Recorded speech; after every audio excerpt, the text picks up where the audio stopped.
Le lâcher-prise, on en a tous entendu parler au moins une fois. Alors on a peut-être essayé et on s'est planté, on a peut-être essayé et on a réussi.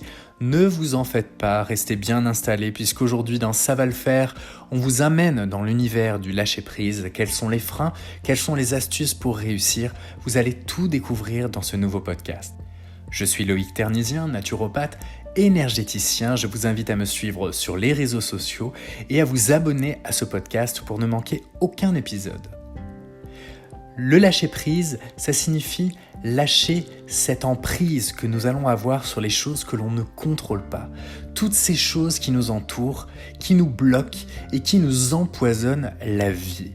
Le lâcher-prise va nous permettre d'avancer vers plus de sérénité, plus de légèreté et surtout plus de liberté. Car quand nous lâchons prise sur ces choses qui nous emprisonnent, cela ouvre les barreaux, nous permet de voir les choses différemment et nous permet d'avancer sur le chemin de la vie avec plus de calme. Alors c'est facile à dire comme ça, et pourtant ça semble pas facile à faire. Nous avons tous essayé au moins une fois de lâcher prise, et dans certaines situations, c'est bien plus compliqué que d'autres. Pourquoi ? Eh bien car nous avons souvent envie de tout contrôler. Nous voulons contrôler la vie, nous voulons tout prévoir, tout organiser, tout doit se faire exactement comme nous l'avons décidé, et pourtant, vous le savez, ce n'est pas toujours le cas.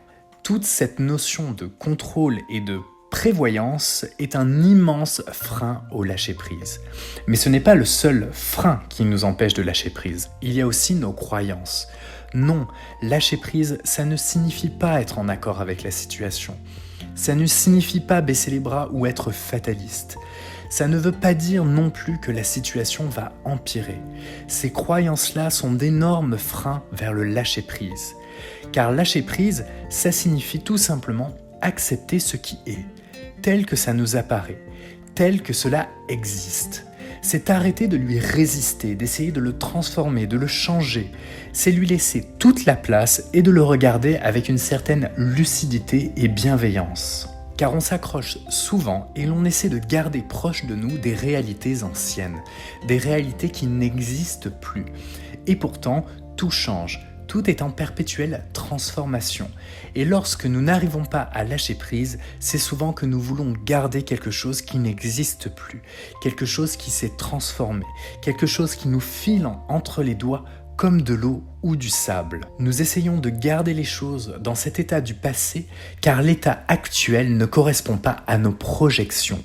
Pourtant, lâcher prise, c'est accepter les choses telles qu'elles sont. C'est d'accepter le changement, c'est d'accepter que l'on mette notre énergie ailleurs, car oui, toute cette énergie que l'on dépense à essayer de contrôler les choses ne nous permet pas d'avancer vers l'acceptation et la transformation. Lâcher prise, c'est donc garder son énergie, c'est nager dans le sens du courant pour vous permettre de créer la vie que vous souhaitez. Et certaines fois, un petit peu comme une montgolfière, il faut apprendre à lâcher des gros sacs de sable. Vous l'avez compris, le lâcher prise est rempli de freins. Ces freins sont nos envies de tout contrôler, mais aussi nos croyances. Et dans un premier temps, avant d'aller plus loin, je vous invite à prendre quelques minutes pour regarder vos croyances. Qu'est-ce que ça signifie pour vous, lâcher prise? Quelle est la véritable définition? Et qu'est-ce qui vous empêche de lâcher prise? Qu'est-ce qui vous empêche d'y arriver? Car il y a vos croyances et vos désirs de tout contrôler. Quelles sont ces choses que vous n'arrivez pas à jeter par-dessus bord? Quels sont ces sacs de sable qui empêchent votre montgolfière de s'envoler? Et une fois que vous avez regardé les choses et les situations telles qu'elles sont, eh bien, la première astuce pour lâcher prise va être de regarder le problème avec transparence et réalité. Il faudra faire le tour du problème, le tour de la question. Car tant que vous n'avez pas fait le tour du problème et de la question, il y aura toujours cette petite voix à l'intérieur de vous qui vous dira « Et si j'avais fait ça comme ça ? Et si j'avais fait ça de cette manière-là ?» Cette petite voix sera toujours là pour vous dire de continuer. Alors dans un premier temps, faites le tour de la question. Essayez toutes les options. Créez de nouvelles solutions, faites-vous aider, regardez les choses sous un autre angle, regardez la pièce de l'autre côté. En regardant les choses différemment, peut-être que vous allez trouver la solution et que finalement, lâcher prise était simplement le message de votre corps pour vous apprendre à regarder les choses de manière différente. La deuxième astuce pour lâcher prise sera faire preuve d'un grand discernement et de répondre aux questions suivantes. Qu'est-ce qui m'appartient et qu'est-ce qui ne m'appartient pas dans cette situation? Ou plutôt, qu'est-ce qui dépend de moi et qu'est-ce qui ne dépend pas de moi? Nous mettons énormément de notre énergie à essayer de contrôler des choses qui ne dépendent pas de nous, que ce soit une rupture, une démission ou toute autre chose qui appartienne à quelqu'un d'autre.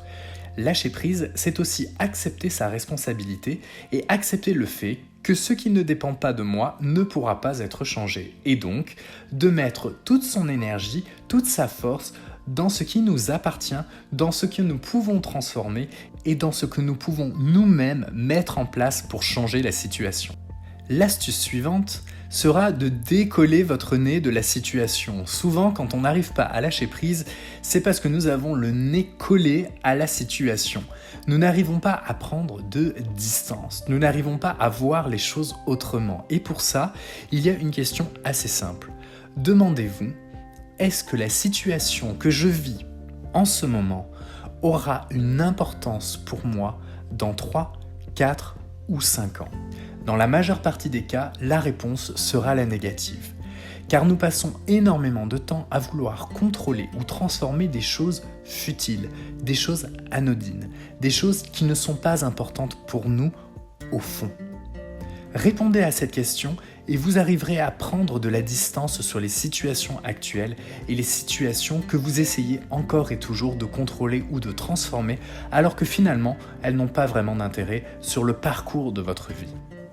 L'astuce suivante est de revenir dans l'instant présent. En réalité, tout ce que nous essayons de projeter ou de créer se passe dans un autre moment, dans ce que nous considérons comme étant le passé ou dans ce que nous considérons comme étant le futur. Pourtant, dans l'instant présent, il y a rarement de problème. Nous sommes généralement ici et maintenant à faire une activité ou tout simplement à prendre quelques respirations. Dans l'ici et maintenant, il n'y a aucun problème.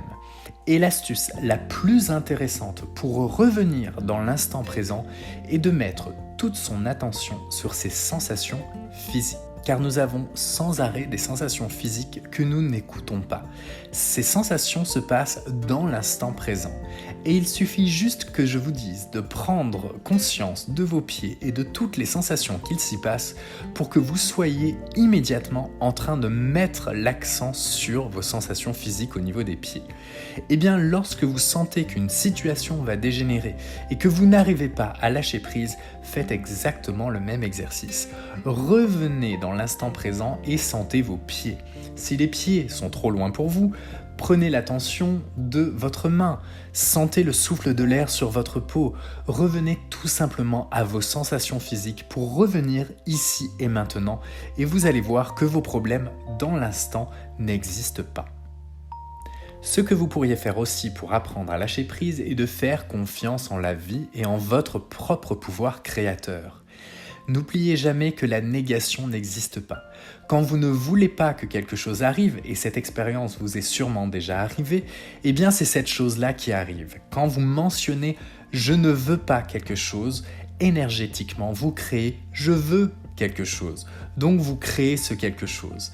Donc la peur que cette situation soit différente de celle que vous aimeriez avoir va arriver si vous n'arrivez pas à lâcher prise. Alors faites confiance, faites-vous confiance et commencez par mentionner avec des mots et des tournures de phrases positives ce que vous souhaitez avoir, ce que vous attendez de manière à pouvoir le créer. Et surtout, prenez le temps. Soyez tolérant envers vous-même, car lâcher prise n'arrive pas du jour au lendemain. C'est un muscle, c'est un exercice à travailler. Quand vous êtes né, vous aviez des jambes. et pourtant vous ne saviez pas les utiliser. Eh bien c'est exactement la même chose avec le lâcher-prise, c'est quelque chose qui s'apprend. Alors oui, comme un enfant, vous allez faire 2-3 pas et vous allez vous casser la figure. Mais vous allez recommencer et au fur et à mesure, vous apprendrez à lâcher prise et à vous concentrer sur le positif. Voici toutes les astuces que je pouvais vous partager aujourd'hui pour vous apprendre à lâcher prise. Et vous inquiétez pas, ça va le faire. Je suis persuadé que vous avez d'autres astuces pour apprendre à lâcher prise. Ou peut-être que vous connaissez des gens qui aimeraient lâcher prise, qui essayent de tout contrôler mais qui n'y arrivent pas. Eh bien, n'hésitez pas à leur partager ce podcast. Je vous remercie d'avoir répondu présent à ce nouvel épisode de Ça va le faire et je vous dis à très bientôt. Salut!